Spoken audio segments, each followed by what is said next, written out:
Halloween is just a few days away, and it's 2025. I am both sad and excited for things that are going on right now. Sad that Halloween is only a few days away and will be going away, and excited for what's happening with the Samhain Campaign. Today we're going to delve into the hexatic counties of the Samhain Vale. There's a lot to go over, so I've split this into two parts. We're going to go over three of the hexatic counties, mostly the Dark Lords of those hexatic counties, and then next week we're going to delve into the final three. So I'm excited about that. I hope you are as well. If you haven't seen the previous video, which is the first video in this series that goes over the overview of the Samhain Vale and the Samhain Campaign, go ahead and click at the card and go and watch that and then come back here. Now, some people commented on the last video that they didn't like the term cozy, especially with D&D 2024 and the weird things where, I don't know, there's a ton of people that are pissed off that there might be some sort of comfort in their D&D games. I think if you have comfort, if you have some sort of light and hope within your games, that it makes the darkness that much more to want to go out and fight, to destroy, to preserve that which is wholesome and good.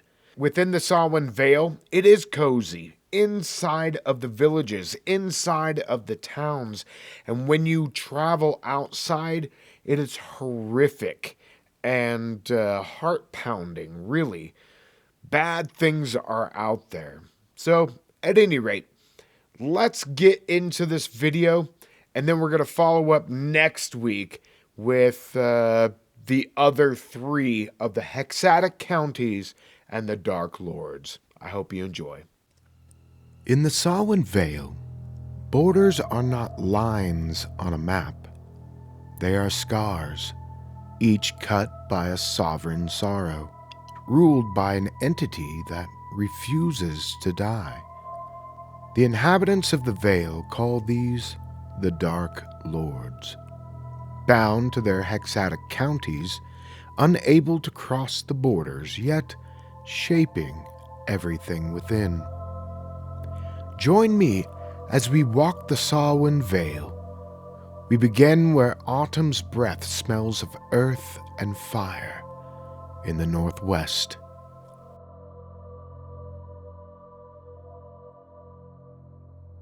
They say a farmer once bargained against the harvest. A man named Jack, targeted by the cult of the Lantern King, had his heart ripped out and then planted in a pumpkin patch. On Samhain Eve, he rose from the earth to reap havoc upon the inhabitants of the land. Now he walks the gourd garden. Jack in Vines is what he is called, with a grin carved into living rind and a body bound in creeping roots. His laughter is the rustle of withered leaves, his footsteps the soft tear of stems. Some hang lanterns in his image for protection, others light them to mislead him. It makes no difference. Light is still light, and light draws what lives in the dark. On nights when the mist is an amber hue and the moon is low, you may see him at the edge of a field, inspecting your crops or fresh harvests. If his light finds you, it is said that you will feel the ground open, your soul ripped from your skeleton to be planted in the wet earth.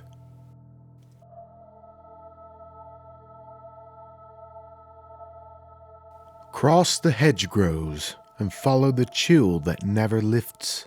and you come to the witch's duskland.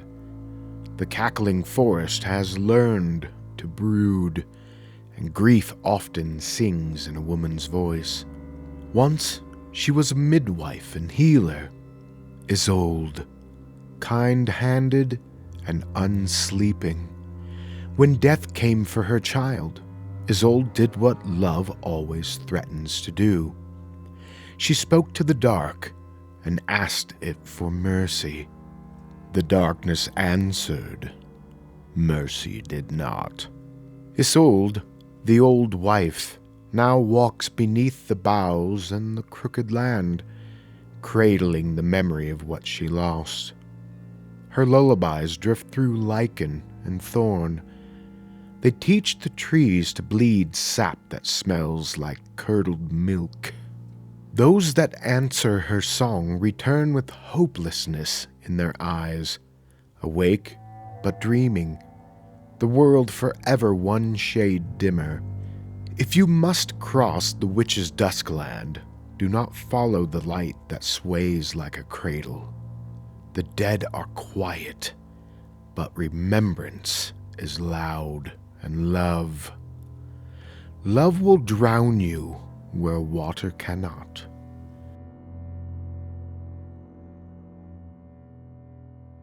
At the farthest east lies the Headless Haven. Within its boundaries are the towns of Rowan and Redwich. Deep in the woods of the forest called the Dullahan Wilds is the ghost town of Barrowhaven.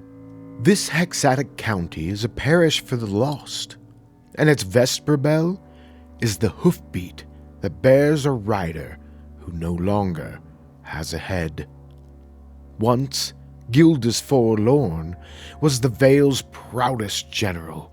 Victory after victory, his banner bright with silver and sword, triumph soured to slaughter, pity to iron. When the end came, it was not from an enemy's arrow or spear, but from the blade of his own knight, a mercy begged for and denied too long. Gildas's head was burned upon a pike, his body shoveled into roadside clay without sanctity or even a marker. But war remembers its favorites. When the mist returned, so did he. Armor clattering, standard torn to ribbons, a hollow in his gorget where a throat should be. He rides Vorath, the red-eyed steed, whose breath steam like wounds, and whose hooves drum a dirge the living cannot endure. Where Gildas passes, torches die, and iron weeps rust-orange tears. If you hear a single hoofbeat with no echo, close your lantern and kneel. Pray not for rescue, pray to be forgotten. He does not hunt the guilty or the brave. He hunts the noise of the fight itself. Any footman's march loud enough to wake him, any clangor bold enough to call him to battle. If you would like to help me to continue to make the Samhain Campaign setting, consider becoming a Patreon member. There you're going to find my products and original maps that I've created, and that money is going to help me actually hire real artists for the interior artwork and exterior artwork of the Samhain Campaign book. So if you would be interested in that, there's some links down below. I'd really appreciate it. All right, everyone. Thanks for stopping by Agranak Studios today, and we'll see you on the next one. Later.